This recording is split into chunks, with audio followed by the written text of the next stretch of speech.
శతేషు జాయతే సురః సహస్రేషు చ పండిత వక్తా దశసహస్రేషు దాతా భవతి వానవా దాతా భవతి వానవా.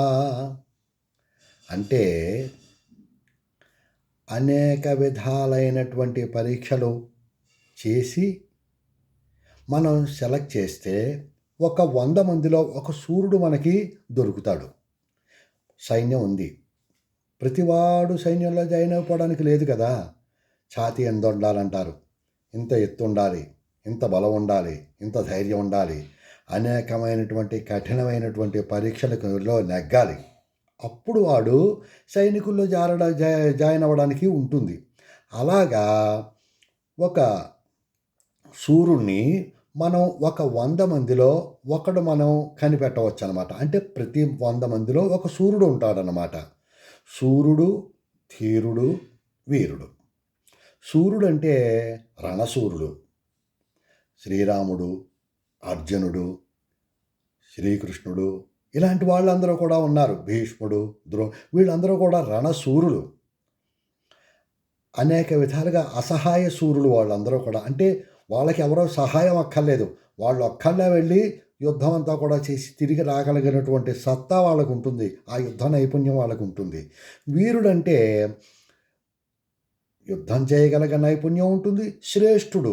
వాళ్ళని మనం ఈ వీరుడు ఈ తమ వీరత్వాన్ని ఇక్కడ ప్రదర్శించవచ్చు, ఇక్కడ తగ్గాలి, ఇక్కడ నెగ్గాలి, ఇక్కడ మనం వెనక్కి రావాలి, ఇలాగా వీరుడు అంటారు. 10 మంది 100 మందిని వాళ్ళు కొట్టగలరు. ధీరుడంటే నైపుణ్యం ఉంటుంది, యుద్ధ మెలకువలన్నీ కూడా వాళ్ళకి తెలుసుంటాయి, సాహసం కూడా ఉన్న వాళ్ళని ధీరులు అంటారు. తెలివి కూడా మెలకువలన్నీ కూడా తెలిసి ఉంటాయి, సాహసం కూడా ఉంటుంది వాళ్ళని ధీరులు అంటారు. అలా విధంగా అనేక విధాలుగా పరిశీలిస్తే ప్రతి 100 మందిలోనూ ఒక సూర్యుడిని మనం కనిపెట్టవచ్చు అన్నమాట. అలాగే సహస్రేషు చ పండిత, పాండిత్యం గలవాళ్ళని ఏదైనా సబ్జెక్ట్లో. పాండిత్యం అంటే ఏమిటి? ఏదైనా ఒక విషయంలో పూర్తి అవగాహన, దాని గురించి పూర్తి పట్టు జ్ఞానం ఉన్న వాళ్ళని పండితులు అంటారు, పాండిత్యం అంటారన్నమాట. వేద పండితులు, వేదం గురించి వాళ్ళకు క్షుణ్ణంగా తెలుసు. అధర్వణ వేదమైన, ఋగ్వేదమైన, యజుర్వేదమైన, సామవేదమైన అనేక విధాల వాళ్ళు అందులో పాండిత్యం ఉన్నవాళ్ళు. ఘనాపాఠీలు అంటారు వాళ్ళని. వాళ్ళు కింద నుంచి పైకి, పైనుంచి కిందకి కూడా వేదాలను చదివేస్తూ ఉంటారు. తర్వాత ఏదైనా సబ్జెక్ట్ తెలుగు పండితులు అంటారు. తెలుగు భాషలో వాళ్ళకి మంచి పట్టు ఉంటుంది. సమాసాలు, సంధులు, వ్యాకరణం అవన్నీ కూడా వాళ్ళకి పూర్తిగా క్షుణ్ణంగా తెలిసి ఉంటాయి. యుద్ధ పండితులు అంటే యుద్ధం గురించి వాళ్ళకి పూర్తి అవగాహన ఉంటుంది. విలువిద్యా పండితులు, అర్జునుడు విలువిద్యా పండితుడు. లేకపోతే ఆటల్లో పండితుడు, సచిన్ టెండూల్కర్ని క్రికెట్ పండితుడు అంటూ ఉంటారు. ఆ క్రికెట్ గురించి అతనికి అన్నీ కూడా వాళ్ళకి తెలుసు. అలాంటి వాళ్ళ పాండిత్యం గల వాళ్ళని ఒక 1000 మందిలో మనము ఒకరిని మాత్రం చూడవచ్చు. ఎక్కువ ఉంటే ఉండొచ్చు కాక, కానీ సాధారణంగా ప్రతి 1000 మందికి ఒక పండితుడు ఉంటూ ఉంటాడనమాట. అలాగే వక్త దశసహస్రేషు వక్తని 10,000 మందిలో ఒకరిని మనం కనిపెట్టవచ్చు, చూడవచ్చు, ఉంటారన్నమాట. వాళ్ళు 10,000 మందిలో ఒక వక్త ఉండడానికి అవకాశాలు ఉన్నాయి. వక్తృత్వం అన్నది చాలా గొప్పది. ఇంగ్లీష్లో ఒక సామెత ఉంది. ఏమిటి?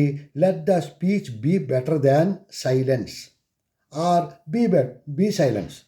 నువ్వు మాట్లాడేటువంటి మాట సైలెన్స్, నిశ్శబ్దం కంటే ఉన్నతమైనదే ఉండాలి. లేదు, నువ్వు నిశ్శబ్దంగా, నువ్వు సైలెంట్గా ఉండు అంటే ఏమిటి?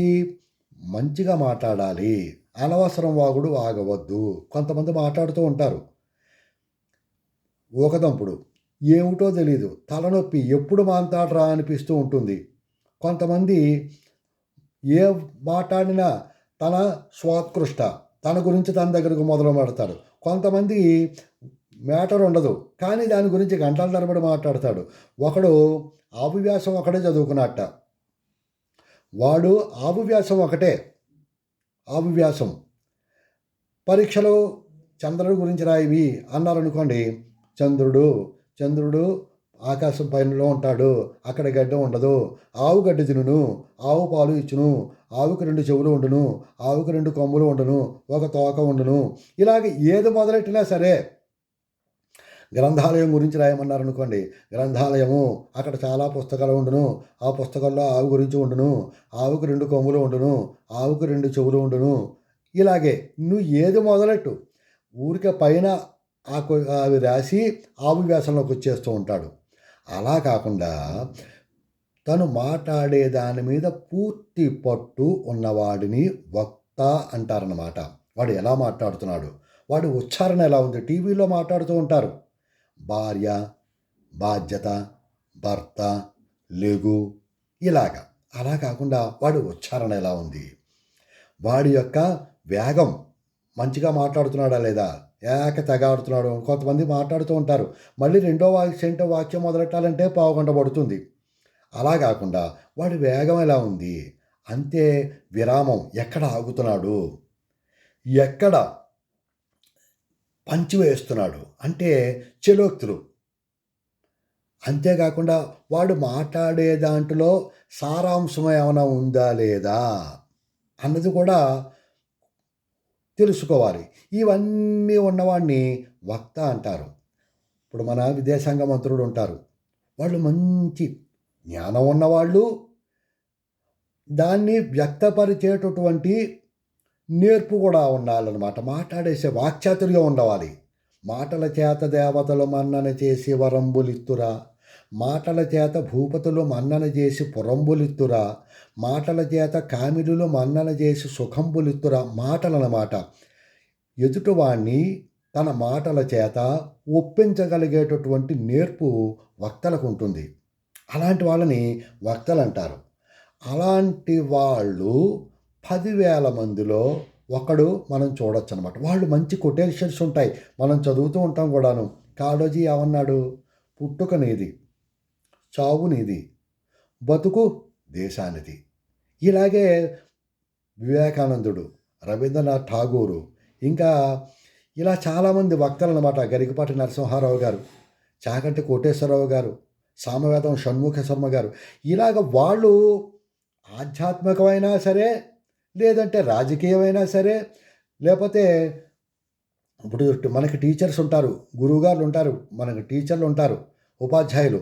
వాళ్ళు ఆ తెలుగు అవని, ఆ సైన్స్ అవని, ఆ సోషల్ అవని, వాళ్ళు దాని గురించి పూర్తిగా మనకు బోధించేటటువంటి నేర్పు వాళ్ళకు ఉంటుందన్నమాట. వాళ్ళని వక్తలు అంటారు. అలాంటి వక్తల్ని మనము 10,000 మందిలో ఒకరిని మనం కనిపెట్టవచ్చు, ఉంటారన్నమాట. కానీ దాతలో ఇంతమందిలో ఒక దాత ఉంటాడని చెప్పడం కష్టం అని ఈ శ్లోకం మనకి ఒక వ్యంగ్యంగా చెప్తున్నారు. అంటే దాతల్ని కనిపెట్టడం చాలా కష్టం. లుబ్ధత్వం అన్నమాట. లుబ్ధులే ప్రతి వాళ్ళు కూడా. దానం గుణం ఉన్నవాళ్ళు చాలా తక్కువ మంది ఉంటారన్నమాట. దానగుణం ఉన్నవాళ్ళు చాలా తక్కువ మంది ఉంటారు అని ఈ యొక్క శ్లోకానికి అర్థం అన్నమాట.